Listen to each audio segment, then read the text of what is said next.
What's good YouTube? Today we're gonna be watching how K-pop idols changed Korea's law forever.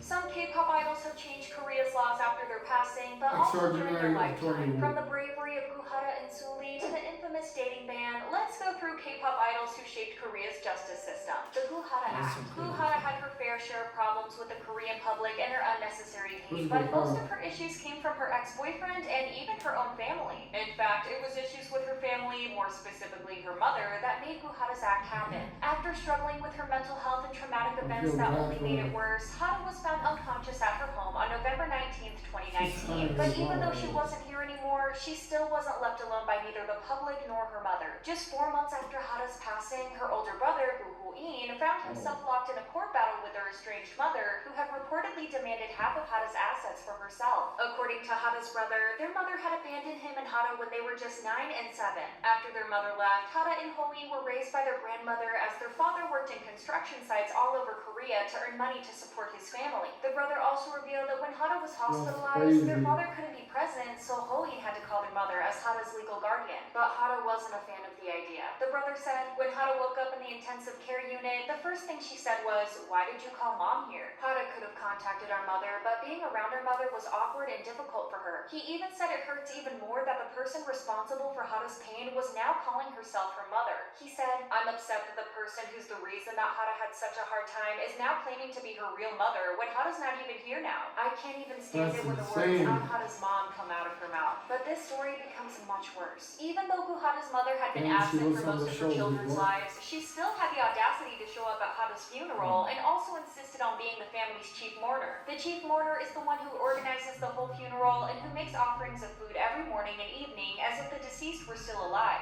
If that wasn't enough, she was also caught recording their conversation at the funeral, looking as if she was collecting them for evidence, but she was caught by Woo-in and was kicked out. Woo-in said, "While talking with our mom during the funeral, I saw flashing from her phone. I asked her if she was recording our conversation and she admitted to it. I was so angry at her that I immediately deleted the recording and kicked her out." And if you think that this couldn't get any more messed up, she was also seen taking pictures with Hwasa''s celebrity friends while they were mourning her loss. I heard this later on, but the person who asked the celebrities at the funeral for a photo was unfortunately our mother. This wasn't the end of it though. Since Hwasa was unmarried, in the case of her passing, her inheritance would be split up equally between her parents. Because of this, Hwasa''s mother expressed her desire to reclaim her parental rights at the funeral following the passing of Hwasa, which made the brother file a lawsuit against her in order to keep her from taking half of Hwasa''s assets. According to the brother, Hwasa''s mother demanded half of her inheritance as soon as Hwasa''s coffin was carried out of the house. He said, "Right after my sister's coffin was carried out of the house, my mother's lawyers came to demand half of Hwasa''s real estate assets. I can never forgive her for employing lawyers in that situation.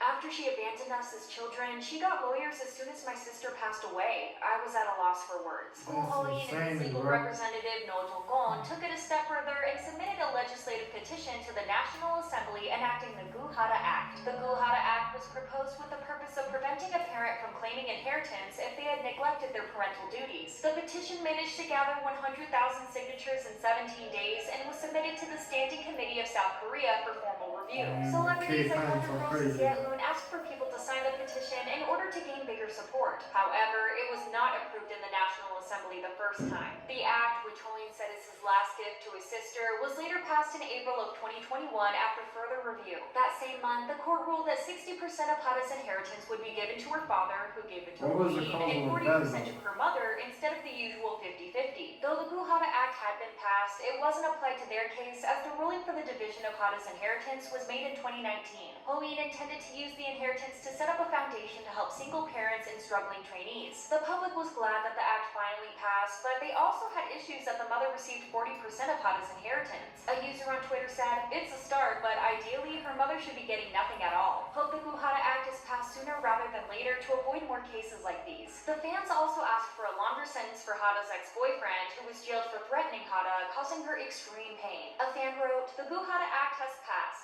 Another job to do is to make sure her ex gets longer sentence and she gets the justices she deserves." A petition also started, but as of February 2022, nothing has yet been decided. Not only that, but he only served a 1-year sentence and was released in July of 2022. 2021. Overall, it's heartwarming to know that at least Hara had someone that would fight for her when Hara's own mother wouldn't leave her to rest in peace even after her passing. I hope she can rest easy after that. The Suli Law. If Suli was known for anything in South Korea before her passing, it was for not sticking to general standards of Korean celebrities, and that's why she was a constant target for netizens. They were divided on Suli's image, as some felt that what Suli was doing was inappropriate. Korean celebrities are always expected to act as proper role models for young kids, and they felt that Suli had somehow breached this social contract through her public actions. This led them to constantly attack her online. That's why the South Korean government came up with the idea of the so-called Suli Law, which was supposed to protect people from being attacked on online spaces. It was inspired by Suli's long-term struggle with haters, and therefore, after her tragic passing, she became an inspiration for this law. The Suli Law was proposed in South Korea's National Assembly in early December of 2019. The bill was reportedly proposed by 9 members of the National Assembly and was supported by 200 celebrities who were friends or colleagues of Suli or those who have experienced the same things as Suli. The report also claims that 100 organizations supported the bill. The law was supposed to allow platform providers like Naver and Daum to automatically delete hate comments and block IP addresses. Suli's image was packaged as the childish, innocent baby of SM ever since her debut. This is why people always treated her like a little girl. Debuting that young, and the innocent image SM tried to push on her didn't help her in the slightest. Whenever Suli would do something that didn't match this perfect image, netizens would write the most disgusting hate comments. So Suli became the target of unwarranted online hate. While we all know that this kind of behavior is not unusual for Korean netizens, it was really on a whole new level in this case. She got hate comments for everything she did. Her relationship with Tweda, her clothes, and even her Instagram. What's her relationship with For everything she did. Her relationship with Tweda, her clothes, and even her Instagram posts. In 2017, she was heavily criticized for being a part of a movie that included some spicy scenes, while her co-star Kim Soo-hyun was pitied for starring in the movie alongside her. I know, it's crazy. Her support for the No Bra movement in 2019 was met with extreme backlash as well. Not surprisingly, according to her manager, she was severely depressed at the time of her passing. Suli passed away on October 14th, 2019, and while South Korea was grieving her passing, the tragic event also started some important conversations about online hate. Most importantly, there were conversations about what could be done to stop it from happening. One day after the tragic news, petitions were seen online through Korea's national petition website. The description of the petition stated this: "We demand severe punishment to those who left hate comments that ultimately led to Suli's passing. Others, like Jonghyun, have suffered from these hate comments, which resulted in horrible decisions. If the law isn't changed, more events like this may happen.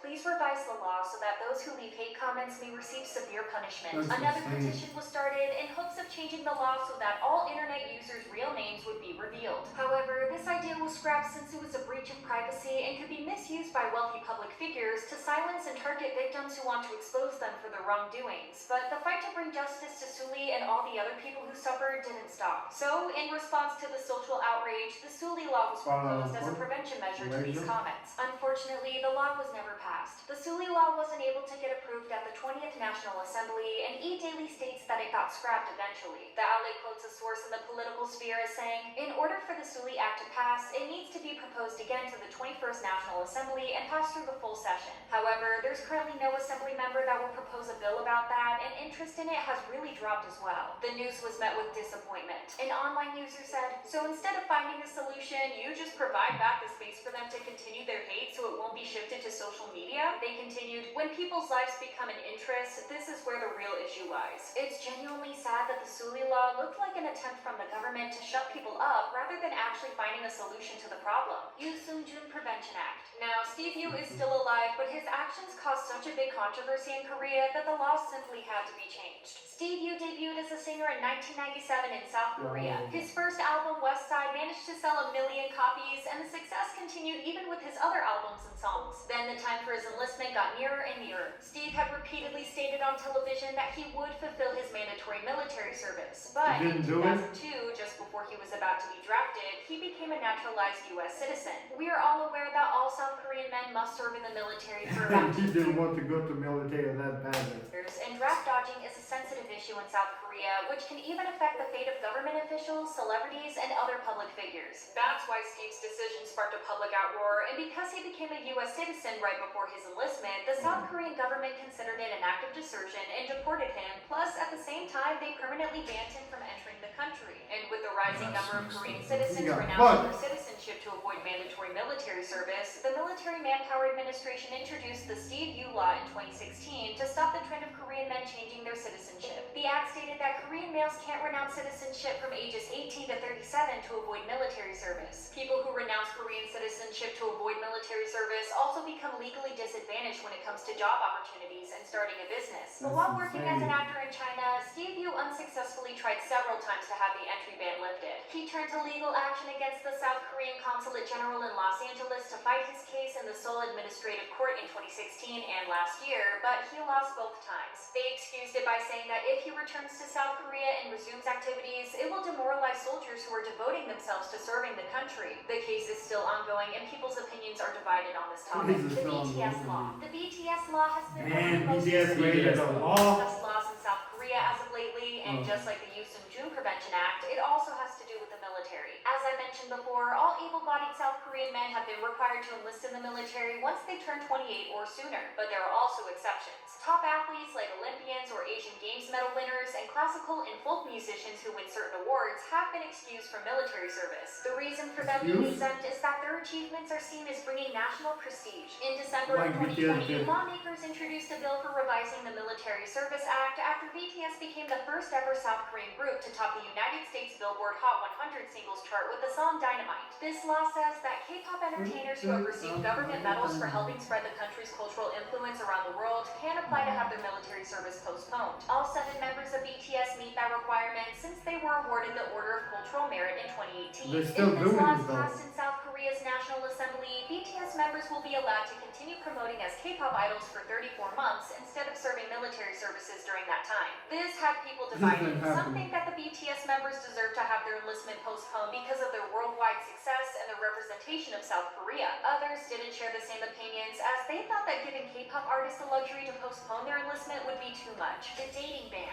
Now, this isn't exactly a law, but it has been thought to make the companies become stricter with dating. This is connected to Kim Sung-jae's passing and the story behind it. Sung-jae was a very famous idol in the 90s since he formed the Deuce team with fellow idol Lee-hyun in 1993. But when they were at their peak, they parted ways to focus on their solo careers. Sung-jae eventually made his solo debut as I Told You, and his debut was very successful. He was praised for his talents, and his future already looked promising. But things turned dark very fast. Right after his debut stage, he spent the night at a hotel with his backup dancers and his girlfriend. But on the very next day of his debut stage, he was found unconscious with 28 needle marks in his right arm. The cause of his passing was telodomine. He was found unconscious with 28 needle marks in his right arm. The cause of his passing was telodomine zolazepam, which was found in animal stimulants. First, it was thought that he took his own life, but that didn't make sense to law enforcement. He had good relationships with his family and friends, and he just had his debut stage. He was also making long-term plans when it came to his career, so this possibility was more or less off the table. Plus, Sung-jae was right-handed, and the injection marks were in his right arm. If he injected himself, the needle marks would have been in his left arm. So, after the police did some digging, Sung-jae's girlfriend at the time became the prime suspect in the case. She was reportedly very jealous and possessive of Sung-jae. She allegedly used to fight other fans at concerts for getting too close to him without her permission and had been restricting Sung-jae. It was reported that she even tied him up in her bed to prevent him from going to a meeting. She was also proven to have been together with Sung-jae the night before he passed away. At that time, there was also a witness who stated that she bought animal sedatives at the pharmacy. She was sentenced to life in prison, but later escaped the clutches of the law because of the help of her wealthy and influential family. To date, no perpetrators have been convicted of crazy, and nobody got fucking jailed on. They must have this been case. Due to this tragic event, it said that the entertainment company started putting dating bans on their idols to prevent them from dating. And while there was nothing proven about this theory, it's highly possible because it's been often mentioned that the dating ban was put into action because of Sung-jae's case. The JYJ law. If we have to thank anyone for artists not being blacklisted by entertainment companies or for idols not being victims of terrible contracts, it's JYJ. So I'm going to be discussing the 2 times JYJ had an impact over how idols are treated by companies and broadcasting agencies and how they completely changed K-pop. Between 2009 and 2015, 4 SM artists ended up suing the company, 3 of them because of the contracts, but none of them had the impact that JYJ's lawsuit had. On July 31st of 2009, Jae-jung, Junsu, and Yoo-chun, who were members of Dongbang Shingi at the time, filed a lawsuit against SM Entertainment seeking annulment of their unfair contracts. So why did the members think their contracts were unfair? According to them, their 13-year contracts were too much, and the 3 felt that SM Entertainment were the only ones who were benefiting from the contract terms. They also questioned the legality of it, but SM revealed that according to the law, a contract that binds an artist for over 7 years minors is completely legal on the condition that the artists are active overseas. Plus, according to Hey, SM, the overseas? Dongbang Shingi members and their families were the ones that kept insisting on a 13-year contract, not the company. On the other hand, JYJ said that they were coerced into the contract and that they had no other choice but to keep silent. In the following months, the 5 members of Dongbang Shingi finished up their Japanese activities after the Seoul Central District Court granted JYJ's ruling to suspend their contracts, and the group split. This ruling really brought attention to the inhumane contracts the idols signed to start their careers, and also paved the way for contracts to be much shorter for other idols. Junsu, Jaejung, and Yutan debuted as JYJ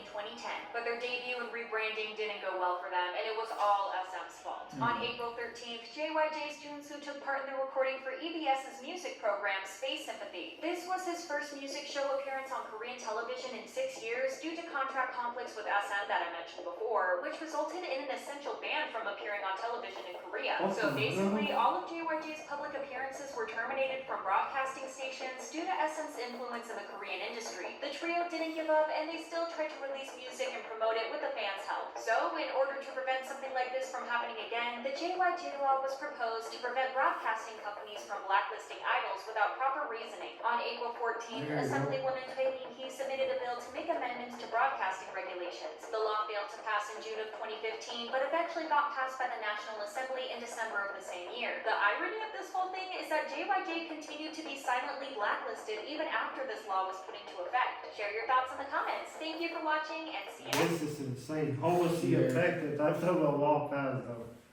Oh, it's insane how sometimes how bad K-pop idols are mistreated. I feel like they're marionettes in some sort of way, especially back then when the group weren't as open as they are today. I mean, the personalities, the idols.